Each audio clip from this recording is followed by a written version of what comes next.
We're here in Kilkenny Greyhound Stadium for the semi-finals of the Connolly's Red Mills Champion Open Unraced.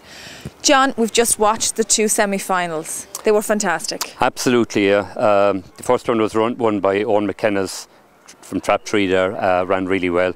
And the second one was also Trap 3.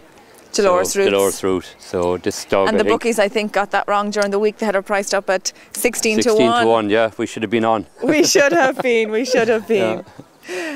Now we're going to look back at the racing from tonight.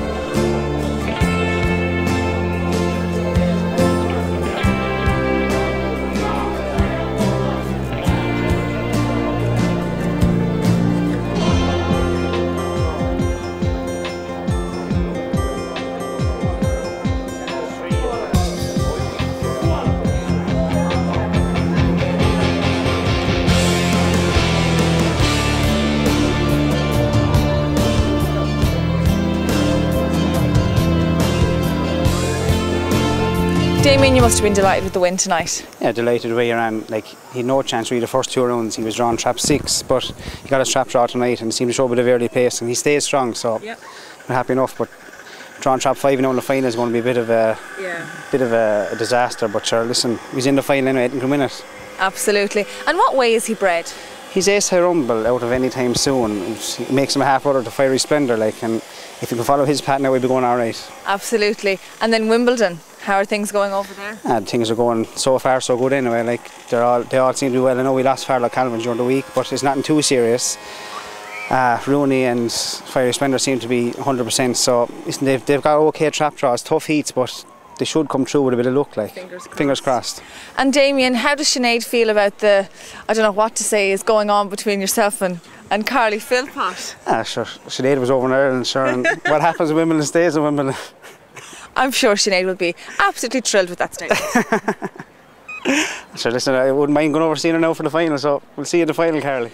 Declan, Barefoot Apollo, he'd done well to qualify here tonight for the final. Yeah, he ran very well now. He delighted with him, so he's proven a nice pup now. With trap draw isn't ideal in 4, but we'll take it. I would have took that coming in. Of course, well, the very best of luck in the final. All right, thanks a million. Tom, you must be delighted to have got to the final after rearing this dog yourself.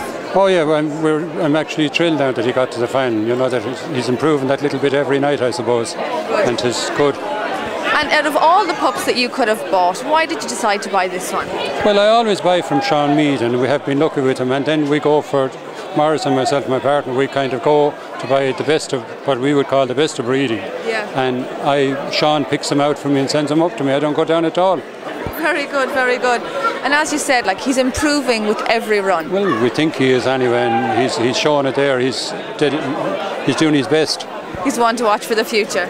Well, hopefully. Hopefully so. Well, the very best of luck in the final. Thank you very much. Thank you. Thank you. John, you must be delighted with the crowd here tonight for the charity meeting. Oh, it's a brilliant crowd. It's amazing support for the community, and the amount of locals, especially parents and everything, and the kids. It's brilliant. It's brilliant. And why did you decide to have a fundraiser at the Dogs for Scoil Bhride? It was mostly the parents got together, decided to come to us for Red Mills, and we said, why not? It's a great cause. Of course. And does Red Mills support the community in any other way? Yeah, we have done so in the past. Last year we supported the sapling school and raised about €12,000 for Excellent. That. Yeah, so we said we'd continue the good cause, and we decided Scoil Bhride, why not? My nieces are there at the moment, and I went there before when I was younger, so. Brilliant. Yeah. And it's the semi-finals here tonight of the Red Mills race, and it's, you know, a super competition. For the final, what dog are you going to pick? I don't know, but Razldazl Zar, I think it was at good odds there to if we got through in the next race, 16 to 1 I believe. So if he gets the inside track, maybe.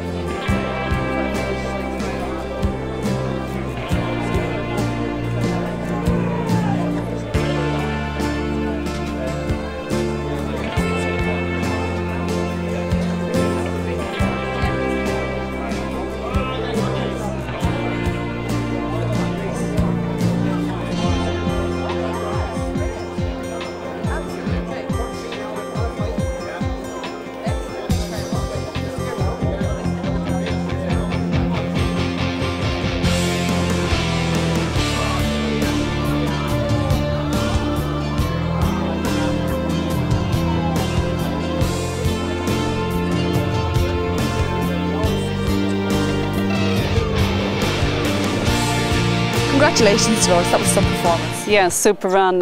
He always showed great potential in his first race, and even last week. You know, I knew there was a big race in him, and he proved it tonight.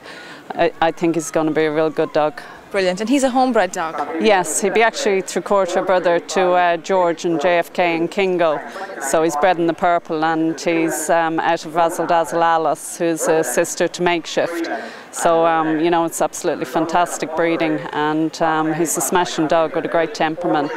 He really is. And when we were down in your place before, we actually saw him as a pup. Yes, we had a name on him from very early, Zar, because he was called after the show The Lion King, because he really is a big gentle giant and a very big scopy dog, and will just take a little bit of time, you know, coming to hand, and that's why we gave him the bit of time, and you know, it's proving its worth now.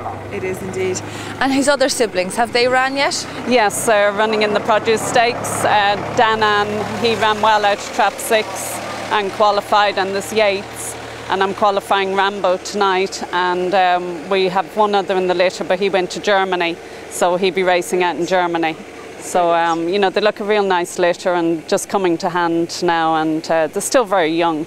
Dolores, you've got Trap 1 for the final. I'm sure you're over the moon about that. Yeah, it's a terrific draw. He got some horrible draws, like last week he was in 5 and got a terrible rough race, you know, going up to the first bend, and I don't know how he stayed on his feet, because he was very strong, you know, to withstand it. But Trap 1 is ideal for him, is a real bang railer, and you know, with his pace up, I'd be expecting a great run from him next week, and he's really coming to hand, so come and be happier with the dog. Paul, you must be delighted after qualifying for the final next weekend. Absolutely delighted, I can't believe it.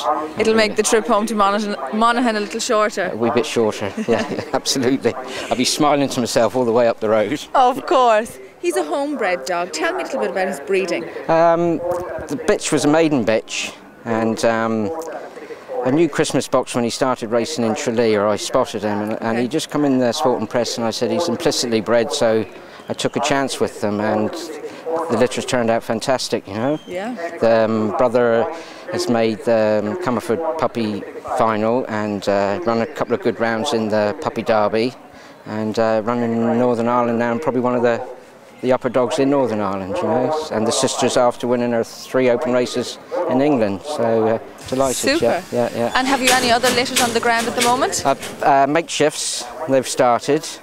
One of them won in Longford maybe a couple of weeks ago, one handy, the other 2 were second, happened to run up against Mr Murray's fast pup, and have some Ace High Rumbles then at maybe 6 or 7 months old, so, good. So that's it.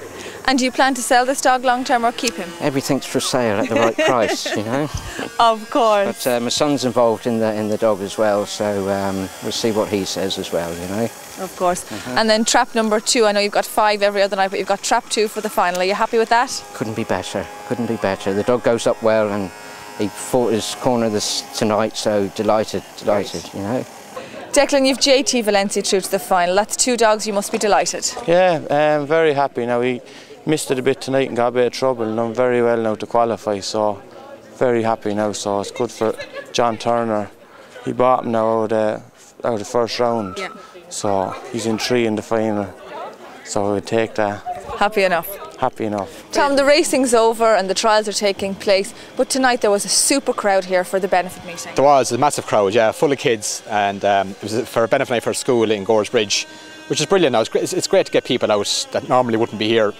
If only a small percentage of them come back again, to be great. Absolutely. The kids certainly look to be enjoying themselves. Anyway. Certainly were, and they're nice enough anyway, yeah. But no, it's great. Like that's they're the future of the game. We need these kind of people coming in. Probably there should be more benefit nights really nationwide throughout the whole year.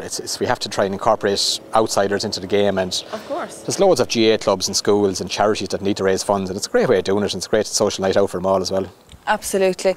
How many benefit nights would you run here in Kilkenny? About 20 this year. I think this year is probably the most now than any other year. We had a good crowd last year now, but we've already ran about 8 or 9 already this year. We have 4 or 5 more coming up now in the next 6 weeks. And then that's only June. We still have July, we have Beam and O'Loughlin Gales, which are 2 biggest benefit nights. And then we'll have a couple of in August and September as well. So it's great, yeah. We have a couple of very loyal supporters that come every year. But they're making great money, and fair play to them. I'd say of about the 20 benefit nights, you'd be talking over 150,000.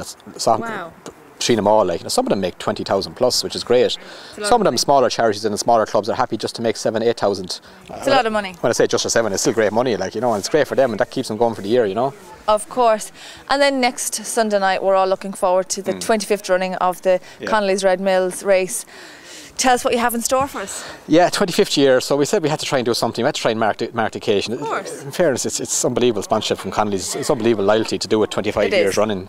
I'm sure in 1990 when they came on board, we didn't think we'd be here 25 years later still sponsoring, but look, they're great for the game, they're great sponsors, they're great to us here in Kilkenny especially.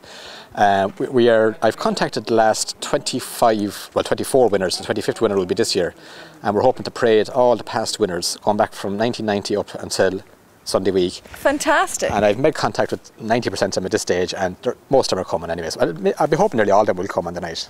Oh, finger crossed, that'll be brilliant. Yeah, it'll be a great photo opportunity. I'll take a photo of everyone involved, and sure, in another 25 years' time, we'll bring them all back again, hopefully. Brilliant. Yeah. Well, thank you very much, Tom. Thanks. We'll see you next week. John, next Sunday night is the 25th running of this Champion Open Unraced here in Kilkenny. That's right. It's 25 years running now, and Tom Kinane is working hard to get all the previous winners here for next Sunday night. That'll be excellent. And John, you have the trap draw. Give us a quick run through it. Yeah, trap 1 is Razldazl Zar. 2 is Blenheim Cracker, 3 JT Valencia, 4 Barefoot Apollo, 5 Con Te Partiro, and 6 Valencia Slate, which is a white seed. It looks to be an interesting trap draw. Very interesting. I think the people in trap 1 will be very happy with that draw. I think so. Well, we look forward to seeing you here next Sunday night for the final.